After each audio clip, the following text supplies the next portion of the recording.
wa salat wa salam ala wa rasulallah. Welcome to the first class for tonight. And this is our class on Aqidah. And we have been studying, and we are studying, and will continue to study from the trilogy that's written by Sheikh Karim Abu Zaid. For those of you who do not have the books, you can go to Amazon.com. Type in Diluting El Wala Wal Barra by Sheikh Karim Abu Zaid. And you will see volume 1 and 2. For those of you who are new, you need to order both volumes. We are still in volume 1, which is the blue book. And we're in the second part 2 of volume 1, which is really an introduction to the second volume. These 8 chapters in the second part of Diluting Wala Wal Barra, they serve as an introduction as to how, as Muslims, we can establish allegiance amongst each other living in a non-Muslim environment, a non-Muslim land. For example, most of you listening to me are not living in a Muslim land. You're living in a non-Muslim land. And even if you were living in a Muslim land, you still, have to learn how to live together, not only with the non-Muslims and get along with them without allowing their beliefs, to compromise ours, but also how to get along with one another, because we're supposed to be brothers and sisters in faith.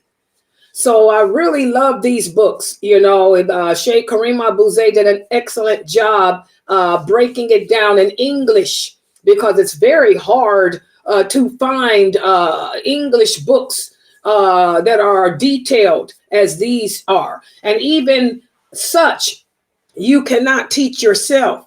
This is why the Prophet said you can never learn this deen on your own. You have to learn from the people in knowledge, because even though these books are very well written in English, most of you are not going to understand what's going on unless you understand truly La ilaha illallah Muhammadur Rasulullah. And most of us don't. Most of us don't understand that testimony of faith and what it implies, what it means. Okay? So in this second part of volume 1, we've been discussing how to show allegiance to Allah. We also discussed how to show allegiance to the Prophet sallallahu alaihi wasallam while living in these non-Muslim lands, without compromising our faith and our practice. And today what we're going to do is speak about how the allegiance to the Muslims, it also entails obeying the people of authority amongst us. Even though, for example, America is not a Muslim land, this is why you should have not been voting for Obama. I told y'all, we ain't supposed to participate in no presidential elections here, because Allah says it's haram. He says it's haram. The Prophet sallallahu alaihi wasallam said a non-believer can never be a ruler or guardian over a believer. That hadith is authentic. It's Bukhari and Muslim. It's haram. It's haram. Period. Dot. I don't care what some sheikh told you, what some Islam Q&A said. Can't nobody overrule what Allah said. That's it. Final.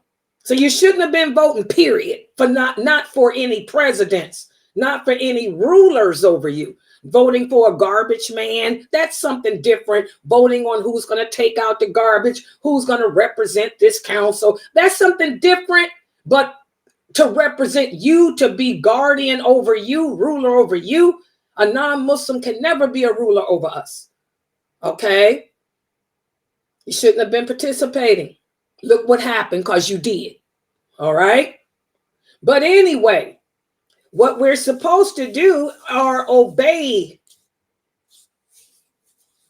Yes, brother HQ, I do. Yes, I answer questions all the time. So yes, you can share. Please, by the way, guys, share our this website. my YouTube channel and Facebook and all of that. Share us with the Muslims on your platform. I'm always answering Q&A. We have the Sunnah followers. I have my Ask Sister Layla live class every Friday from 9 to 11, where I answer your questions. Plus, I answer your questions after each class too. So yeah, share it. Feel free to share it with the other sisters.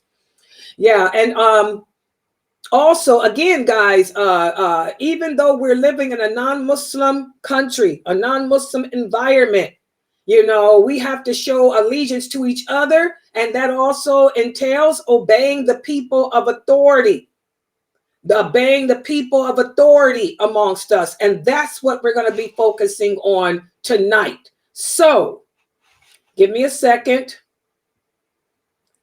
to set it up.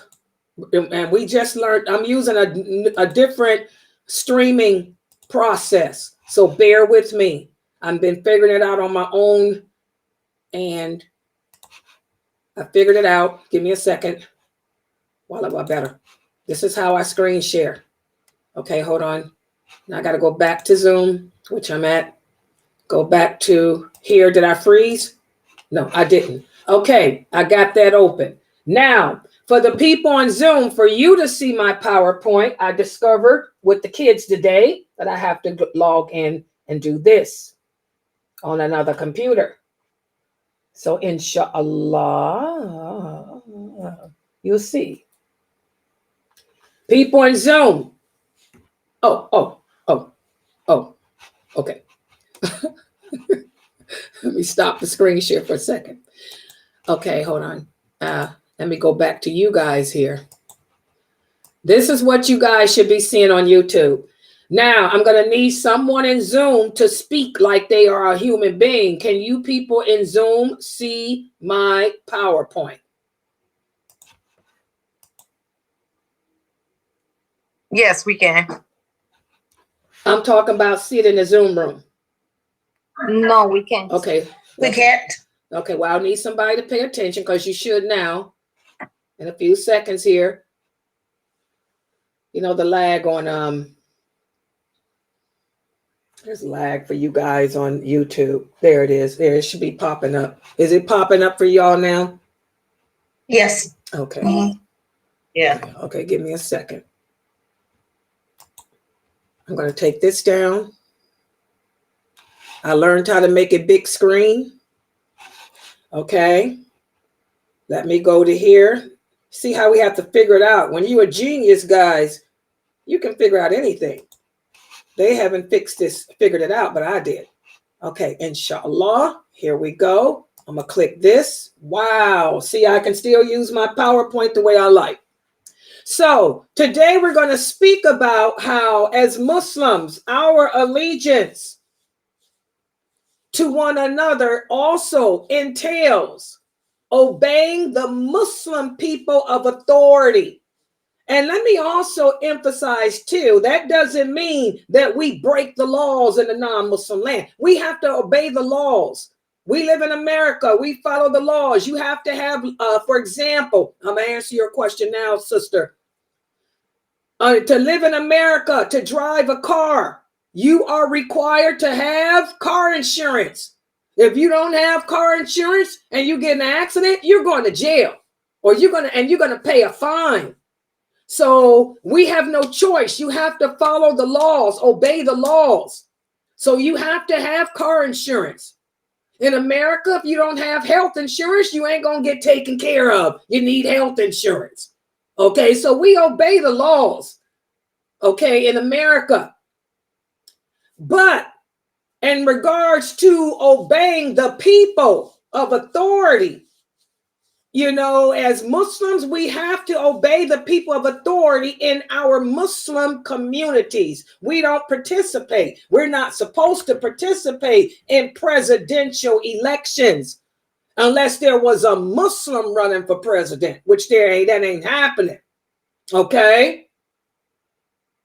But because a non-Muslim can never be an authority over us, a guardian over us, a ruler over us. But we do obey our imams and our rulers in our communities. And that's what we're going to be speaking about today. And I did post it up for you all, chapter 5 of part 2, which is pages 305 to 307. So take your books out. That's what we're covering. You guys should have read, because there will be a quiz. Okay? I want everyone to ponder this.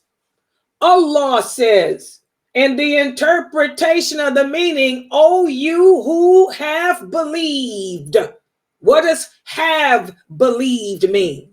Allah is saying, O you who have converted to this religion, or O you who was born and raised upon this religion and claim to believe in it. O you who have believed, you've taken the Shahada. You have already declared, La ilaha illallah, Muhammadur Rasulullah. Every time you make salat, for those of you who are like me, who've been Muslim all your life, every time we pronounce that tashahud, we're reaffirming our Shahada. So that's who Allah is speaking to, all of us who have already testified to believe in him. He said, oh, you who have believed, obey Allah, obey the messenger, and obey those in authority amongst you. So all of us who profess to be Muslims, this is not a question. This is a command. This is a command from your Lord. It ain't a request, it's a command. Allah is commanding us, just like Allah commands you women to cover your bodies when you leave your homes. Allah commands you brothers to grow your beard and provide and maintain your families. Well, Allah is commanding all of us, women and men, to obey him.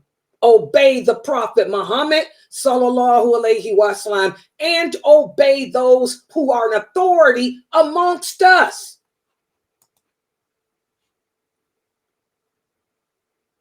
This is a crucial aspect of our way of life. It's a command. It's something that we have to do, whether you like it or not. But it comes with a catch. First of all, we have to recognize who are the people of authority amongst us. Well, as the children in the Sunnah Follower Kids program talked about today, your parents. Your parents, they're the people of authority. The imam of the masjid, he's a person of authority. Your teachers are people of authority. Okay? But that's the first catch. Understand who the people of authority are. And secondly, as long as they're not telling you to do something that goes against what Allah said. For you sisters who are married, your husbands are the people of authority over you. Your husband, obedience to him is it. No longer, I want the sisters to understand, if once you get married, obedience to your mother and father doesn't count no more.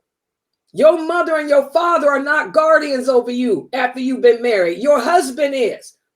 Your husband is to be obeyed even over your mother. I want you sisters to recognize that.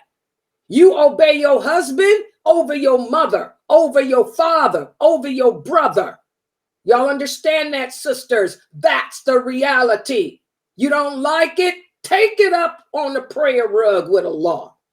Okay? I didn't make the laws. I'm just a person that teaches them.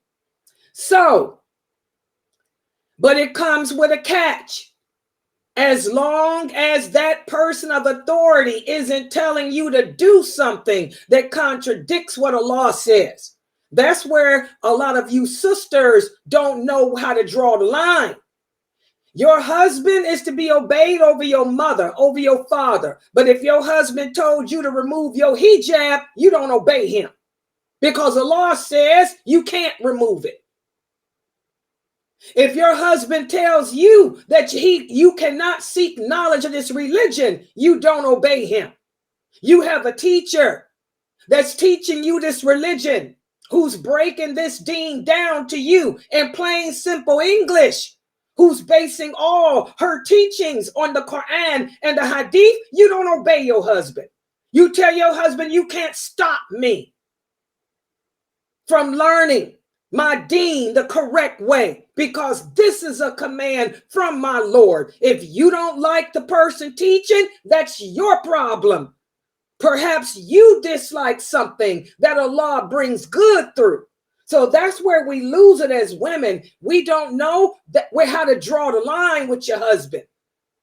You don't obey him if he's telling you to do something that contradicts what Allah says. And for the children, if your parents tell you don't wear hijab, don't pray, don't go to the mosque, there's no obedience to them either.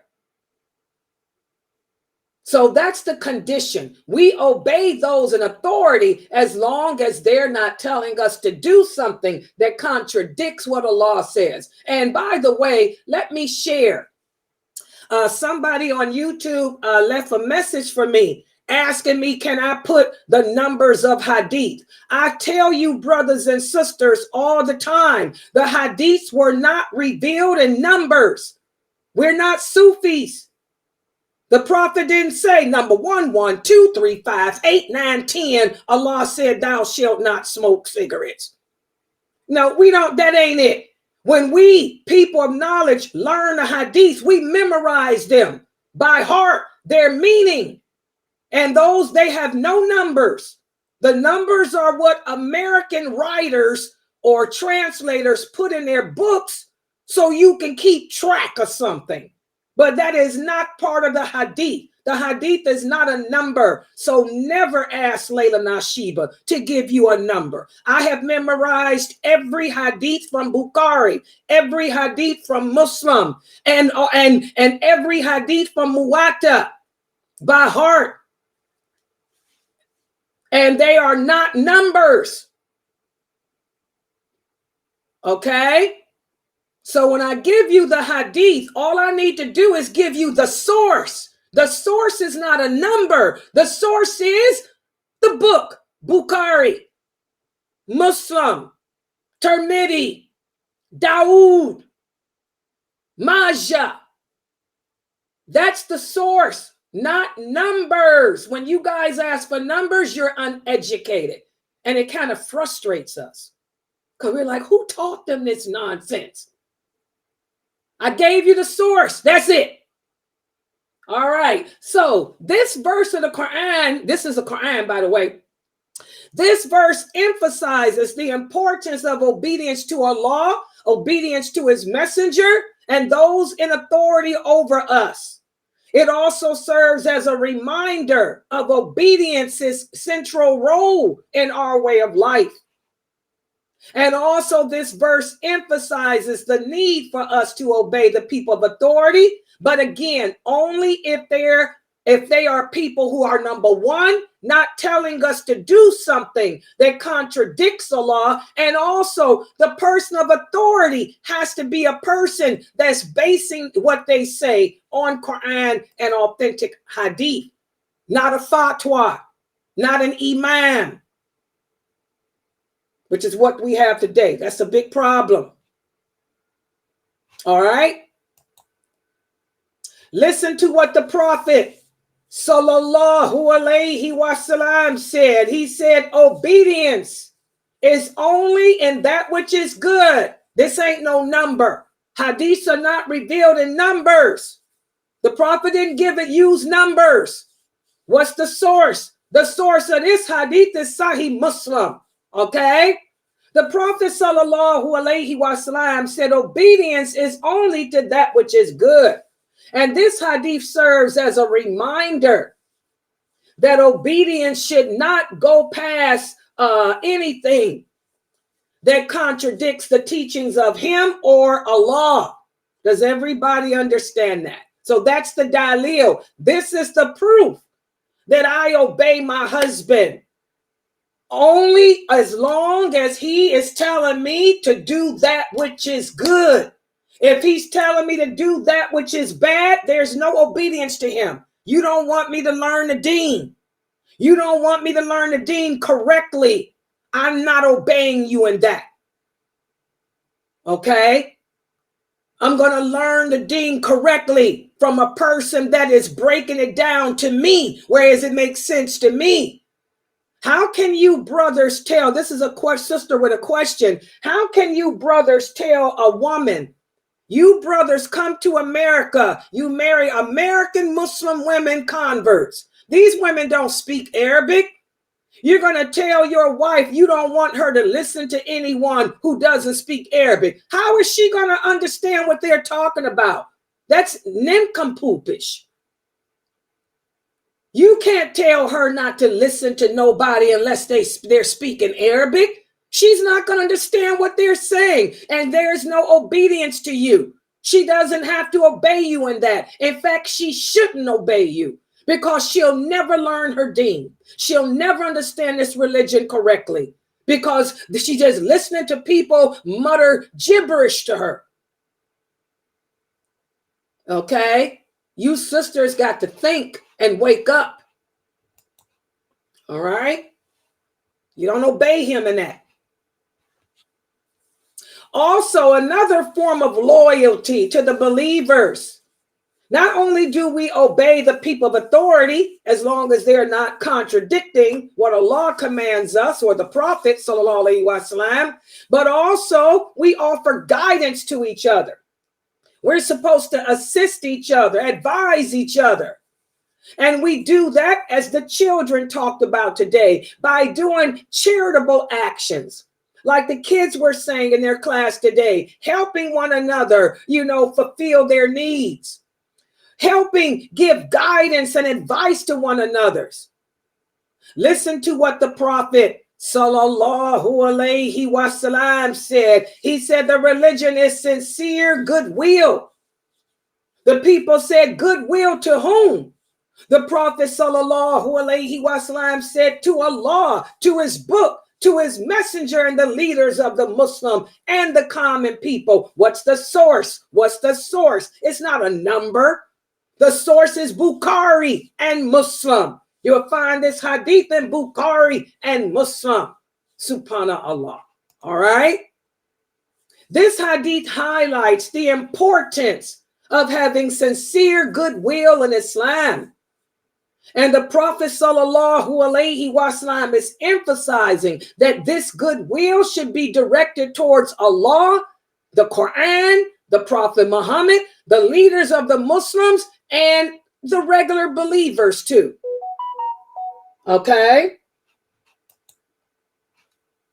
It also emphasizes the importance of maintaining positive relationships with Allah and the other Muslims while showing respect for the people of authority, our parents, the imams, our teachers in the Muslim community.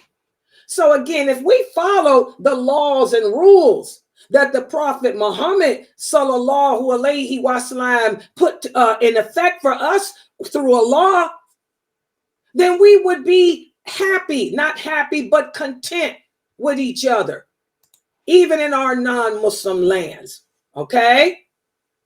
Remember, the Prophet sallallahu alaihi wasallam said the believers are like bricks of a building, strengthening one another. And he put his fingers together. What's the source? What's the source? What's the source? Sahih Muslim. It ain't no numbers. Y'all better get out of that number crap. This ain't no Sufism. All right? So what does this hadith mean? This hadith means that as Muslims, each one of us strengthen each other. As my cousin Mukhtar was speaking about in his khutbah this Friday. How many of you listened to it? When one Muslim in the community is hurting, we're all supposed to empathize for him. When one of the Muslims in the community is going through a hardship, it should impact us all. And we should all want to help each other, work together and support each other. We should want the best for each other. We should want the whole community to be educated properly about Islam. Why do I stream? Why am I streaming all over the place like I'm doing? Because I want to reach out to as many Muslims around the world as I can and teach them Islam in its truthfulness with the correct understanding of those companions, instead of mathab, instead of fatwa online, instead of my shaykh. So these hadiths that we talked about emphasize the importance of having a positive relationship with each other, supporting one another, and showing solidarity, which is something that we don't show. Having solidarity with each other and with our leaders. Okay? Listen to this hadith. Jarir ibn Abdullah, he said, I gave the Prophet sallallahu alaihi wasallam a pledge of allegiance.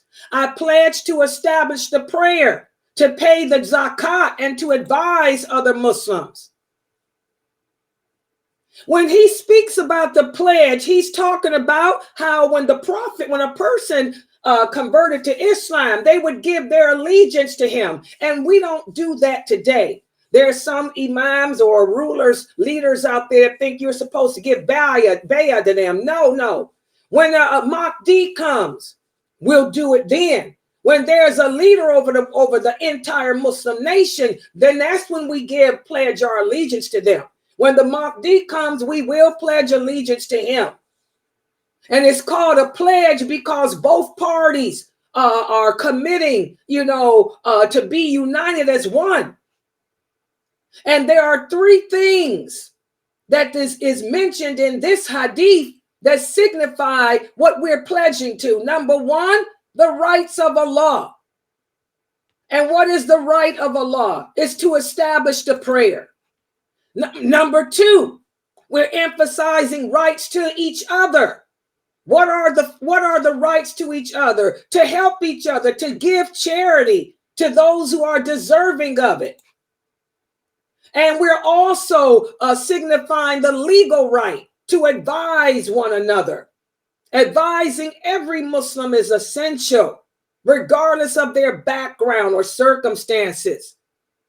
As one of the companions said, a person will never have true faith or belief in Allah until they love for their brother what they love for themselves. What you want for yourself, what you want others to do for you, you should want to do that for the other Muslims in your community.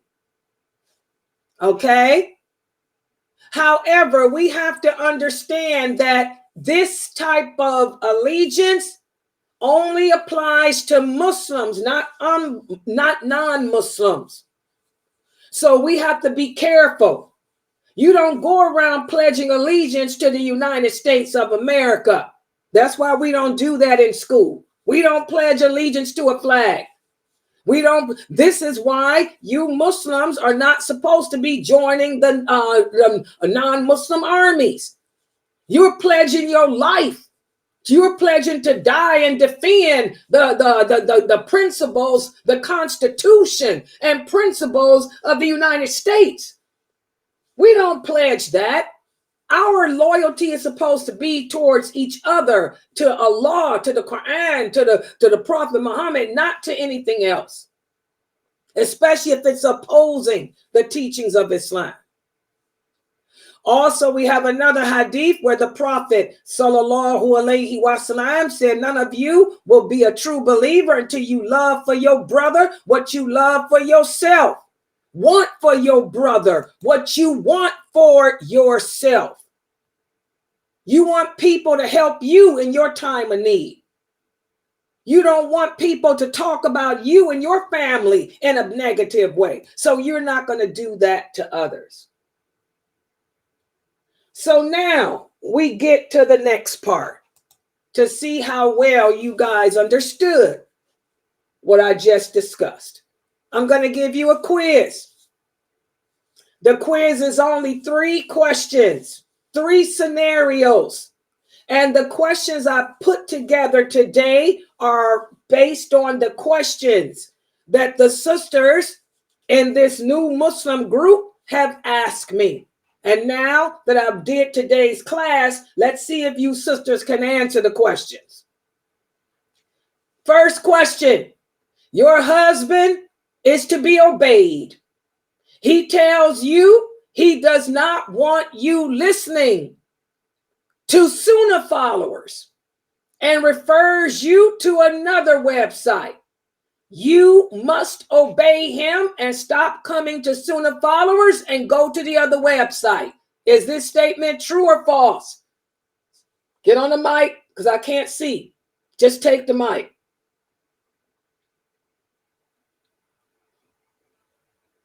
Your husband doesn't want you coming to Sunnah followers to learn the religion. So instead, he tells you go to Sufism or bloblyism.com and learn. You have to obey him. True or false? False. False. Why is it false? You don't have to obey him. If the teaching is based on Quran and Sunnah, it's authentic, and it would lead. It's going towards verifiable information and studies. You stick with that. You don't just go over something that you're not familiar with. Exactly. And study with that. Do you sisters get it? I don't care what anybody else would tell you. I just gave you the dalil. There's no obedience to the creation over the creator. So if your husband tells you he does, first of all, if your husband tells you he don't want you listening to my website, that means he don't want you learning something.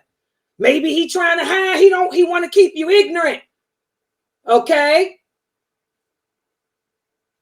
If this is where you're comfortable at, and everything I teach, everybody knows, even my enemies will tell you she bases everything on the Quran and them hadiths.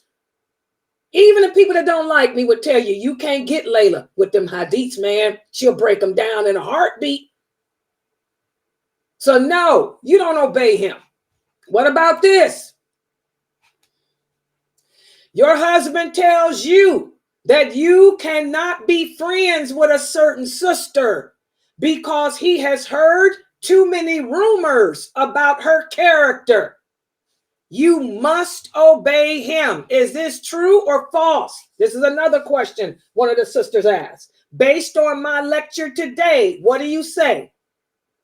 Your husband says he does not want you to be friends with a certain sister because there's too many rumors about her character. You must obey him and not be friends with her. Is that true or false? Come on, people. True, that's true. Okay, why is that true? And the other one wasn't. Go ahead. Why is it true? Y'all got to explain the answers. It's true because he can tell you who you could be friends with, but he cannot tell you how to learn your religion. Exactly. You know, that's his job. His job is to protect you. And character. That's Allah commands him to be careful. To make sure that you're hanging around with righteous people. Character is righteousness of a person's actions. That's not the same as going to an online website to learn your deen from a person that you're not even with physically. All this person is doing is teaching you what Allah said, teaching you what the Prophet said. You're not hanging out with that person. So that's something totally different.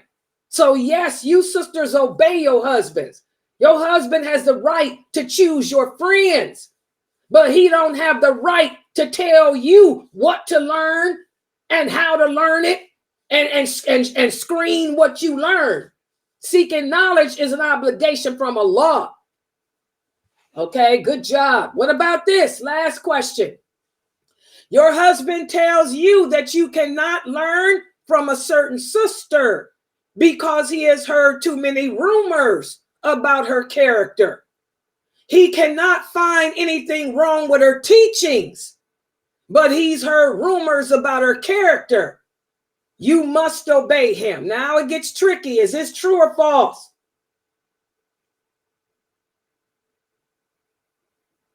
What do y'all think? I would say that was false because she's teaching the Sunnah and she's teaching the Quran the right way. Her character is not in play. You're not with her in that position. Exactly. She's online. She's not in there with you. MashaAllah. Can I add boy. something? Yeah, go ahead. Wait, let me hold on for a second. Let me switch, see if I can switch back. Can I switch back? Allow. Oh, what happened? What am I doing? What do y'all see? Did I do it? Uh-oh. I did. You still got your PowerPoint. Oh, the PowerPoint still? Okay, that means I do this. Hold on. What now? What y'all see now? Just you. Oh, I fixed it. Oh, wait a minute. Hold on. I'm working it. Y'all see Layla getting better. Y'all will see it on YouTube now. Here we go. Hey. Oh, sorry. I get excited. Yeah, who wanted to add something? Go ahead. Somebody else had something to say about that last question? Yes. I wanted to add that he can't find nothing against her teaching, so there's nothing wrong with it. Exactly. You know, and this is what you come about. Let me tell you why I came up. There's a sister here that's been coming to my classes for the past 3 months, and her knowledge and understanding of the religion has grown so much. And her husband found out that she was learning from me. You know how he found out? Because she happened to tell him that he wasn't praying correctly. And she told him that he has to go to the mosque to pray. And he got angry at her. He told her that he can pray in congregation at home. And that's when he told her, I don't want you going to Sunnah followers no more. I heard nothing but bad things about lailanasheeba. I heard. Now this brother don't know me. I don't know her husband. How can he tell anyone about my character? He's never met me. He never will, because I don't hang around with trash like that. I don't live in his city, his state, his country, or whatever. How can he tell her about my character? He doesn't know me well enough to know anything about me except I'm that loud woman. I am that loud woman that's been teaching Islam on the internet since 1986. That's the only thing he can say. So how can he tell you about my character when he doesn't know me? There's no obedience to him. My teachings are based on Quran and Sunnah. And even if I did have bad character, what does that have to do with my teachings? I'm not your wife's friend. We don't travel in the same circles. We don't hang out. Do you sisters get it?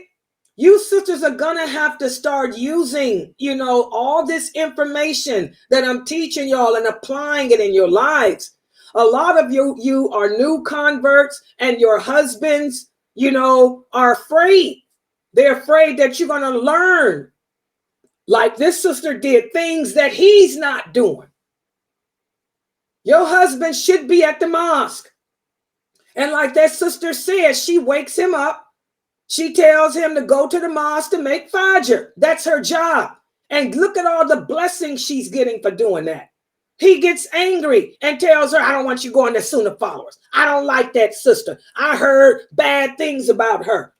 What have you heard about me? You don't know me. You better be careful of slander. We're going to talk about that today in our lawful and unlawful class. You better be careful of the bad things that you say about women, especially women who have devoted their entire lives to the dawah. It's going to come and bite you. Yeah.